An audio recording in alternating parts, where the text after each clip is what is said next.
அன்பு காட்டி உடைய விருப்பத்தை நிறைவேற்ற அதான் முக்கியம் ஒப்பு கொடுக்கிறீங்களா? பேதுரு இந்த கடற்கரையில மறுபடியும் தன்னை அர்ப்பணித்துக் கொண்டார்.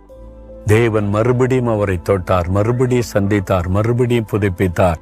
இந்த பேதுருவை கொண்டுதான் எருசலேமிலே தன்னுடைய மாபெரும் திட்டத்தை நிறைவேற்றி ஆண்டவர் எழுப்புதல் திட்டத்தை பரவை செய்து சப்பானியை நடக்க வைத்து மரித்தோரை எழும்ப பண்ணி பலத்த அற்புத அடையாளங்களை செய்தார்.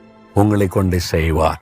இன்றைக்கு அர்ப்பணித்துக் கொள்ளுங்க. மறுபடியும் கர்த்தர் உங்களை அபிஷேகம் பண்ணி வல்லமைப்படுத்தி வல்லமையாய் பயன்படுத்துவார். ஒப்பு கொடுக்கிறீங்களா?